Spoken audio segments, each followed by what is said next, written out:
Hello friends, இன்றைக்கி புதினா சட்னி தான் செய்ய போகிறேங்க. புதினா நல்லா கழுவி வச்சிட்டேங்க. புதினா சட்னிக்கு தேவையானது எண்ணெய், உளுந்தப்பருப்பு 2 ஸ்பூனுங்க.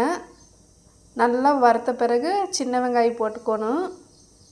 சின்ன வெங்காயம் நல்லா வணங்கிடுச்சு. தக்காளி 1 போட்டேன், புளி கொஞ்சம், வரமிளகாய். அடுத்தது எடுத்து புதினா போட்டுடலாம். சூட்லேயே பரட்டிடலாம். இது சாப்பாட்டுக்குங்கேட்டி நான் தேங்காய் போடலிங்க. உங்களுக்கு டிப்பன்னா தேங்காய் சேர்த்துக்கிங்க. பாருங்க, புதினா எடுத்து போட்டு நல்லா சூட்லேயே பரட்டிடலாம். அப்புறம் என்னங்க, சட்னி ரெடி ஆயிடுச்சு. சாதம் நல்லா இருக்குங்க. சாதத்துக்கு புதினா சட்னி இது நல்லா மருத்துவ குணமும் இருக்குது. செஞ்சு வாரத்துக்கு ஒரு முறை சாப்பிடுங்க. பாருங்கள், சாப்பாடு வெந்துட்டுருக்குது. ஜூட்லேயே பரட்டியாச்சுங்க. இவ்வளோ தான் வந்திருக்குது. இந்த வீடியோ பிடிச்சிருந்தா லைக் பண்ணுங்கள். மறக்காமல் என்னோட சேனலுக்கு சப்ஸ்கிரைப்